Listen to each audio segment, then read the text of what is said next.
జగన్మోహన్ రెడ్డి గారు వస్తారు బ్రో. ఎందుకని? ఎందుకంటే ఆయన చేశాడు బ్రో, ఈ స్కూల్స్ అప్డేట్ చేశాడు, కొంచెం అమ్మ ఒళ్ళు వేసాడు, నెక్స్ట్ నాన్నబడులు కూడా వేస్తాడు కుదిరితే. అన్ని బాగుంటాయి బ్రో ఆయన చేస్తే. సంక్షేమ పథకాలు అన్ని సక్సెస్ అవుతున్నాయి, అన్ని సక్సెస్ అవుతాయి బ్రో. ప్రజెంట్ అన్ని బాగున్నాయి, సక్సెస్ అవుతున్నాయి.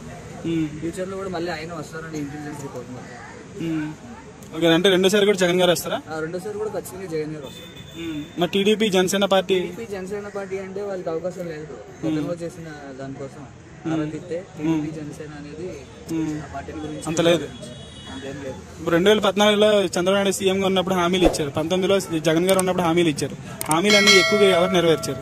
ఎక్కువగా నెరవేర్చిందంటే నెరవేర్చారు, జగన్ గారు కూడా చేస్తారు, ఎక్కువగా చేస్తారు. జగన్ గారు కూడా బాగానే చేస్తారు. జగన్ గారికి చంద్రబాబు నాయుడుకి డిఫరెన్స్ చెప్పమంటే ఏం చెప్తావు? ఈ గవర్నమెంట్ స్కూల్ పట్ల బాగా డెవలప్మెంట్ చేశారు government schools. Okay, Chandrababu Naidu గారు ఉన్నప్పుడు గవర్నమెంట్ స్కూల్స్ అలాంటి డెవలప్మెంట్ లేదు. రూరల్ ఏరియాలో కూడా జగన్మోహన్ రెడ్డి బాగా డెవలప్ చేస్తారు. పోయినసారి 150 సీట్లు వచ్చినాయి వైసీపీకి, భారీ విజయం వచ్చింది. ఈసారి ఎన్ని వస్తాయి? ఈసారి కూడా ఇంచుమించు అంతే రావచ్చు. బాగా చేసే ప్రభుత్వానికి అందరూ ఓట్లేసుకెళ్ళి.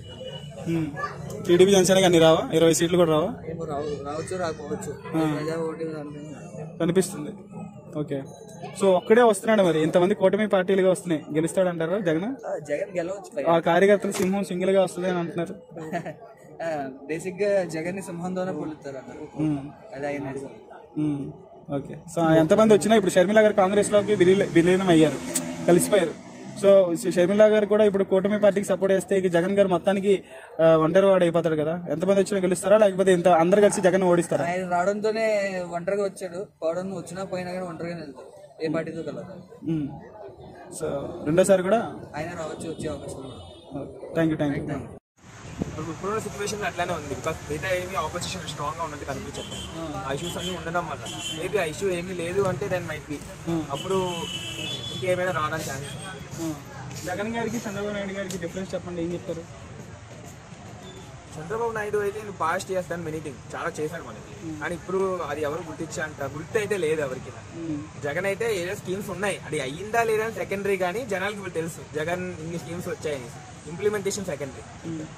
సో లాస్ట్ క్వశ్చన్ ఏంటంటే 2014లో బాబు గారు సీఎంగా ఉన్నప్పుడు హామీలు ఇచ్చారు, 2019లో జగన్ గారు కూడా హామీలు ఇచ్చారు. హామీలను ఎవరు ఎక్కువగా నిర్వర్తించారంటే ఏం చెప్తారు? ఎవరిని ఎక్కువ నెరవేర్చారంటే ఏం చెప్తారు? ఆబ్వియస్లీ కంప్లీషన్ గా చేశారు అంటే చంద్రబాబు నాయుడు. ఎందుకంటే జగన్ స్టార్ట్ చేశారు, మెనీథింగ్ స్టార్ట్ చేశారు, కానీ కంప్లీషన్ ఎప్పుడు అవ్వలేదు.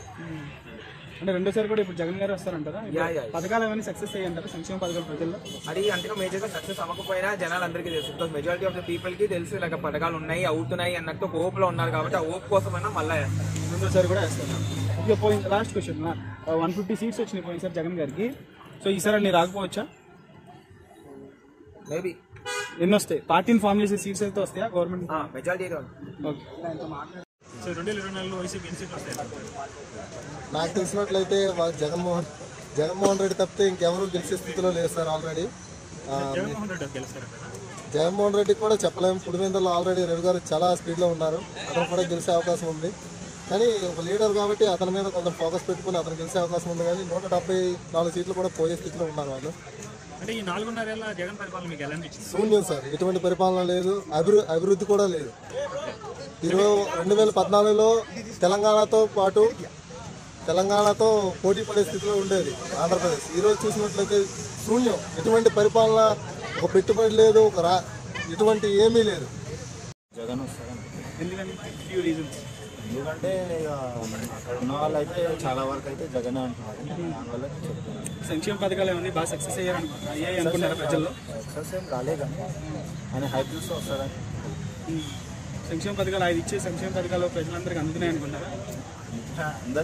అందరికీ కాకపోతే ఇక ప్రజలు ఏంటంటే చాలా వరకు చూసుకుంటే మాత్రం ఇప్పుడు పవన్ కళ్యాణ్, చంద్రబాబు నాయుడు ఉన్నారు కదా, వాళ్ళిద్దరు ఒకటి అయిపోయారు.